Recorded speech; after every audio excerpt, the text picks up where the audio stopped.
علی بھائی، بہت سے لوگ ایسے ہیں جن کی مصروفیات ایسی ہوتی ہیں کہ وہ پانچوں وقت اپنے ٹائم پر نماز نہیں پڑھ سکتے ہیں۔ آپ نے نمازیں جمع کرنے کے بارے میں بھی آپ نے احادیث بیان کی ہیں، وہ ذرا عوام کے ساتھ شیئر کر دیں۔ کیا نمازیں جمع کرنا بھی سنت ہے اور صرف فرض نماز پڑھ لینا ہی کافی ہے۔ آپ نے پبلک کو کہانی کروائی ہوئی ہے کہ جی عشاء کی 17 رکھتے ہیں، ہم نے بتایا کہ دن رات میں ٹوٹل 17 رکھتے ہیں۔ اور بخاری مسلم میں حدیث ہے، ایک بدو جب آیا تو نبی علیہ السلام نے فرمایا کہ تو فرض نماز قائم رکھ، فرض زکوٰۃ دے تو کامیاب ہو جائے گا۔ جب اس نے سوال پوچھا تو اس نے کہا یا رسول اللہ، میں اب اس میں نہ کوئی ایڈ کروں گا نہ مائنس کروں گا، میں صرف فرض ہی پڑھوں گا، زکوٰۃ بھی صرف فرض دوں گا، نفلی کوئی صدقات نہیں کروں گا۔ جب واپس مڑا تو نبی علیہ السلام نے کہا کہ کسی نے اگر کوئی جنتی شخص دیکھنا ہے تو اس کو دیکھ لو۔ اور ایک حدیث بخاری مسلم کی اس میں الفاظ ہیں کہ اگر یہ اس بات پہ قائم رہا تو کامیاب ہو جائے گا۔ ٹھیک ہے، انہوں نے تو صرف عشاء کی 17 رکعتیں بتائی ہیں، تو جب ہم کہتے ہیں نہیں یار ٹوٹل 17 ہیں، 2 فجر 4 ظہر 4 عصر 3 مغرب 4 عشاء، یہ پڑھ لیں، یہ اوبلیگیٹری ہیں۔ باقی آپ کی سنت موقدہ ہے، وطر ہے، وہ آپ کی مرضی ہے، آپ نے پڑھنا ہے، اچھی بات ہے، ہم تو پڑھتے ہیں، لیکن اس کو اوبلیگیشن تو نہ آپ لوگوں کے اوپر بتائیں۔ اس طرح نمازیں جمع بھی ہو سکتی ہیں، ہر بندے کو اللہ نے ایک جیسی سچویشن نہیں دی۔ صحیح مسلم میں اوپر تلے 10 احادیث ہیں کہ نبی علیہ السلام نے بغیر خوف کے، بغیر بارش کے، بغیر سفر کے مدینہ شریف میں ظہر اثر جمع کی اور مغرب اور عشاء بھی اکٹھی پڑھی۔ تو وہ تابعی پوچھتے ہیں ابن عباس سے کہ حضور نے ایسا کیوں کیا؟ انہوں نے کہا تاکہ امت کے لیے آسانی ہو جائے اور تنگی باقی نہ رہے۔ اس کے اوپر بخاری اور مسلم کی احادیث گواہ ہیں۔ آپ نے مفتی طارق مسعود کو مناظرے کا چیلنج دیا، لیکن جب وہ جیلم پہنچے تو آپ ان سے ملے ہی نہیں، یہ کیا وجہ ہوئی؟ میں نے آج تک کبھی کسی کو مناظرے کا چیلنج نہیں دیا۔ جہاں تک مفتی طارق مسعود صاحب کا سوال ہے، ہم نے انہیں کوئی چیلنج دے کے اس طریقے سے زبردستی کوئی مناظرے کے لیے نہیں بلایا۔ انہوں نے اس خواہش کا اظہار کیا تھا کہ میں انجینئر صاحب سے ملنا چاہتا ہوں۔ تو ہمارے ایک مشہور یوٹیوبر ہیں نادر علی بھائی، وہ چونکہ ادھر آ چکے تھے، انہوں نے مجھ سے رابطہ کیا۔ میں نے کہا پہلے تو میں انکار کرتا رہا کافی عرصہ، میں نے کہا یار میں اب علماء سے ملنا کم کر دیا۔ ان کا نہیں جو ملنا چاہتے ہیں، میں نے کہا ٹھیک ہے پھر ان کو لے آئیں آپ۔ وہ کہتے ہیں میں بھی ساتھ آؤں گا۔ پھر میں نے ویڈیو میں بھی آفیشیلی کہا کہ آپ آئیں اور ہمارا آنے کا فائدہ ہو۔ جب دو مختلف اسکول آف تھاٹ سے تعلق رکھنے والے لوگ علمی طور پہ بیٹھتے ہیں تو ایک دوسرے سے چیزیں ڈسکس کریں، تو میں نے کہا یہ ہم بنیادی چیزیں ایک دوسرے کے بارے میں ڈسکس کریں گے جو عقائد سے متعلق ہیں۔ اب ظاہر ہے کہ مجھے پتا ہے کہ وہ میں نے ایک ایسی بات کی تھی جو ان کے لیے مشکل تھی اس کو ڈیفینڈ کرنا، تو وہ اس کے بعد آئیں مائیں شائیں کرتے رہے۔ پھر کچھ عرصے کے بعد بغیر اعلان کے آئے، تو جب ملنے کے لیے آ رہے ہیں تو بتائیں، اور نہ نادر علی بھائی کو بتا کے آئے۔ تو وہ اس طریقے سے آئے، اور وہ دن ایسا نہیں تھا کہ میں ملتا، وہ منگل کا دن تھا، میں تو اتوار والے دن، اور پھر آئے بھی اتوار والے دن۔ اگر اتوار والے دن آگے یہ کرتے نا اور اس طرح ہوتا تو میں کہتا جی آ جائیں، میں ادھر ہی بیٹھا ہوا ہوں، کیونکہ ظاہر ہے میری موومنٹ انڈکلیئرڈ ہے، میرے 2 گھر ہیں، ایک اسلام آباد ایک جیلم، مجھے سیکیورٹی ایشوز ہے اس وجہ سے۔ تو بہرحال وہ یہ ہوا، اور اس کی وجہ سے نہیں، باقی تو جب وہ چاہیں۔ اب تو انشاءاللہ تعالی میں نے ان کو دعوت دی ہے کہ جب بھی آپ پنجاب آئیں تو ملاقات کریں گے انشاءاللہ۔ بحیثیت قوم ہم اب تک کسی ایک نقطے پر متحد کیوں نہیں ہو سکے؟ اس کی وجہ ہے کہ یہ قوم بنی نہیں ہے جی، یہ ہجوم ہی بن کے رہ گئی ہے۔ اور میں سمجھتا ہوں شروع میں ہی ایک مسئلہ جو مس ہینڈل ہو گیا نا، ایک سمجھ لیں امت پہ جو پاکستانی قوم پہ افتاد ٹوٹی، وہ بانی پاکستان محمد علی جناح رحمہ اللہ کی بہت جلد موت جو آپ کے سامنے ہے۔ یعنی پہلے ماشاء اللہ لگ گیا، پھر ڈیموکریٹک ویلیوز نہیں آئی ہیں، وہ جو ہماری آسمہ جہانگیر صاحبہ کہا کرتی تھی۔ اب میرے جیسا ایک مذہبی بندہ، میں کہتا ہوں جی ہزاروں مردوں سے دلیر وہ عورت تھی، تو وہ کہتی تھی کہ آپ ہر تیسرے دن ایک پودا اکھاڑیں اور کہ یہ پھر جوان کیوں نہیں ہو رہا۔ جب ہر تیسرے دن آپ ڈیموکریٹک گورنمنٹس کو ختم کر دیں، پھر اس کا اینڈ رزلٹ یہ ہوگا کہ یہاں پہ ڈیموکریٹک ویلیوز نہیں آئیں گی۔ جس یورپ اور امریکہ کی ہم مثالیں دیتے ہیں وہ ہم سے زیادہ لڑا کرتے تھے۔ تو آپ جس چیز کو بھی ڈیپ ڈگ کریں گے نا تو ڈیموکریٹک ویلیوز کا ختم ہونا اس ملک سے، یہ اصل ریزن ہے جی، باقی سب اس کے بچے ہیں۔ پاکستان میں ایک طرف مذہبی انتہا پسندی بڑھتی جا رہی ہے اور دوسری طرف لبرلزم بھی تیزی سے پھیل رہا ہے، یہ کیا وجہ ہے؟ لبرلزم پھیلنے کی وجہ بھی ہمارا مذہبی طبقہ ہی ہے۔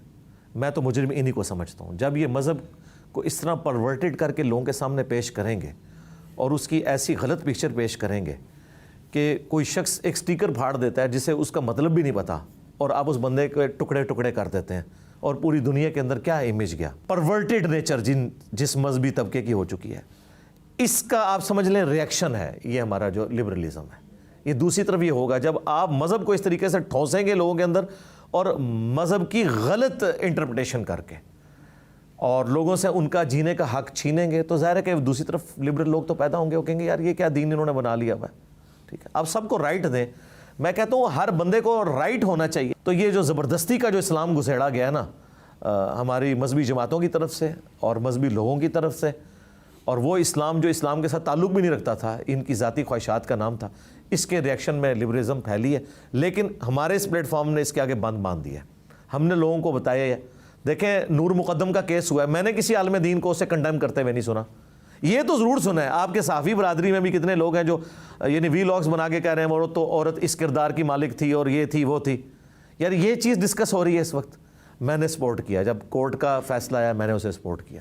ہر ایشو کے اوپر آپ جہاں پہ بھی کوئی یا لبرلز بول رہے ہوتے ہیں جنہیں آپ کبھی خونی لبرلز کہہ دیتے ہیں, میں بولتا ہوں کہ یار یہ انسانیت کی بات کرو.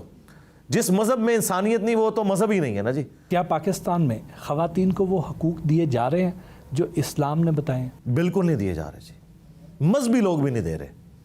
دیکھیں پنجاب میں تو شاید ہی کہیں آپ کو سننے کو ملے کہ عورت کو وراثت میں حصہ ملتا ہو. وراثت اتنی کرٹیکل چیز تھی کہ اللہ نے اسے حدیثوں میں نہیں چھوڑا, قرآن میں سورہ نساء میں بیان کیا. یہاں پہ کیا ہوتا ہے کہ کوئی بھی عورت اپنے باپ کے مرنے کے بعد اپنے بھائیوں سے جائیداد نہیں مانگ سکتی, وراثت میں حصہ نہیں مانگ سکتی. اس کے علاوہ جو پاکستان کا سب سے بڑا مسئلہ ساس اور بہو کا ریلیشن شپ ایک بہت بڑی مصیبت ہے. اس میں ہی پوری زندگی لوگ الجھے رہتے ہیں, اور وہ شادی کر کے جب عورت کو لے کے آتے ہیں وہ سمجھتے ہیں کہ اب میری بہنیں تو چلی گئی ہیں, اب یہ ایک نئی ملازمہ میں نے اپنی ماں کو رکھ کے دیا. حالانکہ اسلام میں ساس اور بہو کا کنسیپٹ ہی کوئی نہیں ہے. آپ کو اس پہ نہ کوئی آیت ملے گی نہ حدیث ملے گی. جو کچھ ملے گا ماں باپ کے حقوق ہے. اسلام میں تو ہے شادی کے بعد فیملی علیحدہ ہو جائے گی. یہ تو ہمارے اب لیونگ سٹینڈرڈ بڑھ گئے نا, جس کی وجہ سے جوائنٹ فیملی سسٹم ہے. اسلام میں جوائنٹ فیملی سسٹم نہیں ہے. فیملی اسلام میں میاں بیوی اور بچے ہیں. ماں باپ کا حق آپ نے پورا کرنا ہے, لیکن بیوی کے ذریعے نہیں, آپ نے خود کرنا ہے. پھر تیزاب پھینکنے کے واقعات, اور پھر جو غیرت کے نام کے اوپر قتل اور اسے اسلام کا نام دینا. میں یہ کورٹ میرج کے بالکل خلاف ہوں. میں کہتا ہوں اس طرح کی میرجز نہیں ہونی چاہیے, لیکن اسلام نے اس چیز سے بھی منع کیا ہے کہ زبردستی آپ کسی کو کسی کے ساتھ بیاہ دیں. اس میں بھی بیلنس ہونا چاہیے. یہ عورت مارچ جب ہوا تھا تو میں اس پہ بھی بولا تھا, ادھر جو پلے کارڈز اٹھائے گئے, کچھ تو اٹھائے گئے تھے, کچھ ایڈوب فوٹو شاپ میں ان کو بدنام کرنے کے لیے کیا گیا تھا. طریقے پہ سارے بات کر رہے ہیں, لیکن وہ جس کے لیے کھڑی ہو رہی ہیں اس کے لیے کسی نے نہیں کھڑا ہونا.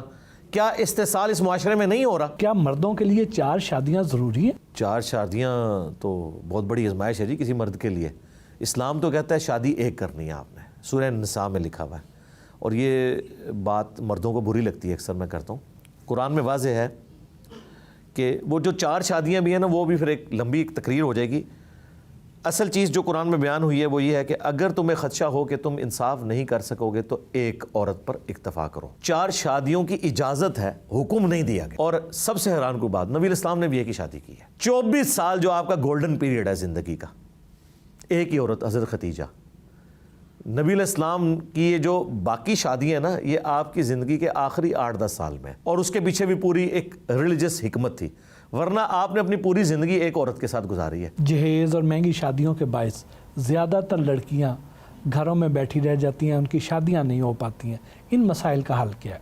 ان مسائل کا حل جی حکومت کے پاس ہے. انڈیویجولی تو کوئی اس طرح کر نہیں سکتا, کیونکہ جن کے پاس زیادہ پیسہ ہے وہ کہتے ہیں کہ ہمارا شرعی حق ہے کہ ہم اپنی بیٹی کو گفٹ دیں, اور یہ حقیقت بات ہے. اس طرح کے جہیز کے تو میں بھی خلاف نہیں ہوں. یعنی اگر میں اپنے بیٹے کو نیا موٹر بائک نکلوا کے دے سکتا ہوں 3 یا 4 لاکھ روپے کا, تو اپنی بیٹی کو جب میں اس کی شادی کر رہا ہوں تو میری خواہش نہیں میں اسے 3-4 لاکھ روپیہ دے دوں کہ وہ اچھا فرنیچر ڈلوا لے. اس میں کون قدغن لگا سکتا ہے؟ یہ جو کہتے ہیں جہیز لعنت ہے, یہ کیٹاگوریکل جملہ نہیں بولنا چاہیے. جہیز کی ڈیمانڈ کرنا لعنت ہے. یہ جہیز جو لفظ بولا جا رہا ہے کہ کوئی باپ اپنی بیٹی کو گفٹ دے دیتا ہے, تو اس کا رائٹ ہے وہ دے. پاکستان میں سود کے نظام کے بارے میں کیا کہیں گے؟ میں سمجھتا ہوں اس وقت پاکستان کا جو اسلامک بینکنگ کا نظام ہے یہ پوری دنیا کے لیے ایک رول ماڈل کے طور پر ہے. چند ایک چیزیں جو اوور کم ہو جائیں گی, جس طرح اوور آل یہ بینکنگ کا نظام بہتری کی طرف جا رہا ہے. بلکہ ابھی تو ایک بہت بڑا بینک جو ختم ہو کے اسلامک بینک میں کنورٹ ہو گیا ہے, صرف اس وجہ سے کہ لوگ اسلامک بینک میں پیسہ رکھوا رہے ہیں. ابھی بھی 70% زیادہ لوگ پیسہ بینک میں نہیں رکھواتے. اس میں سے مین وجہ سود ہے. تھوڑی سی یہ ایفرٹ پٹ کریں, منی اگینسٹ گڈز والا نظام کرتے ہیں. اب دیکھ لیں اسرائیل جسے ہم سب گالیاں دے رہے ہوتے ہیں, وہاں پہ منی اگینسٹ گڈز ہے, اسلامک بینکنگ ہے.